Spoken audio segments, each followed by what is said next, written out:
High everyone and welcome back to our channel अधूनमधून.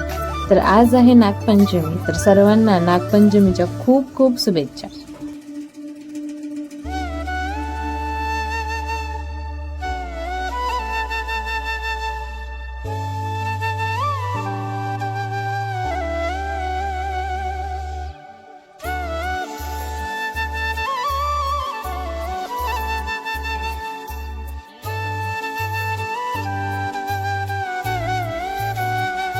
आईंनी सर्व देवांची पूजा करून घेतली आणि महादेवाला बेलाचे पान, पांढरे फूल, लाह्या वगैरे वाहिल्या आणि नंतर नाग नरसोबांची पण पूजा करायला घेतली.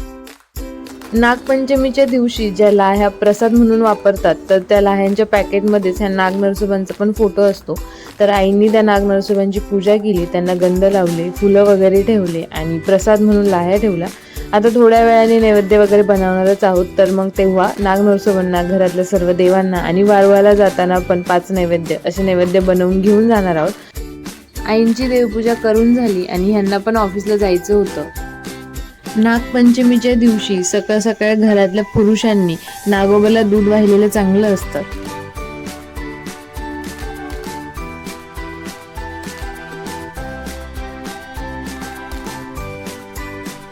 आपल्याकडे सर्व सणांना पुरणपोळीचाच नैवेद्य देवांना दाखवला जातो. तर नागपंचमीच्या दिवशी पण पुरणपोळीचाच नैवेद्य आम्ही बनवला होता. तर आपण नॉर्मली जसा पुरणपोळीचे नैवेद्य देवांना ठेवतो की छोटी पुरणपोळी बनवतो, पण तसं न करता नागपंचमीच्या एकाच दिवशी फक्त हे नैवेद्य अशा प्रकारे बनवले जातात. तर हे उकडीचे नैवेद्य म्हटले तरी चालेल.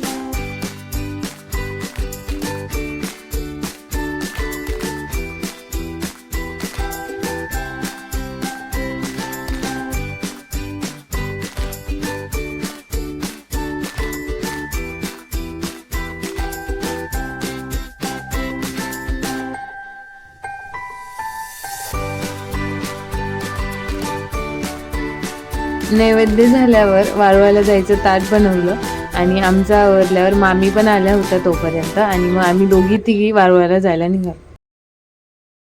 आमच्या इथे जवळच वारुळ होतं, तर तिथे गेलो आणि आईंनी पूजा करायला सुरुवात केली.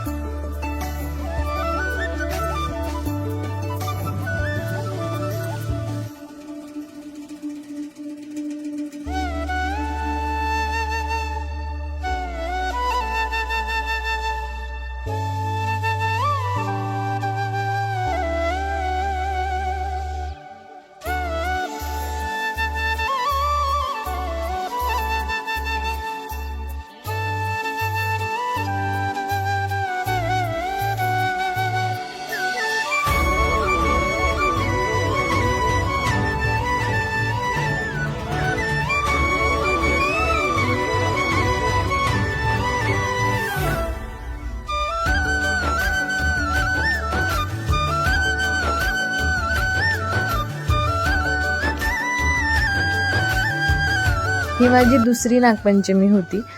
पहिली नागपंचमी तर मम्मीकडे साजरी झाली. लग्न झाल्यावर नवीन लग्न झालेल्या मुलींची पहिली पंचमी माहेरी असते. तर ह्या वर्षी मी इकडे नागपंचमी साजरी केली.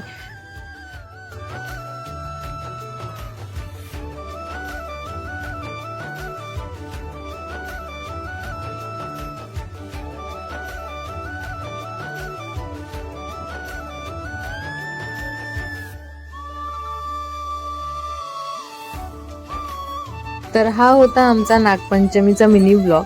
आवडला असेल तर नक्की लाईक करा, शेअर करा आणि सबस्क्राईब करायला विसरू नका. आणि असंच अधूनमधून व्हिडिओजला आणि अधूनमधून चॅनलला भरभरून प्रेम द्या.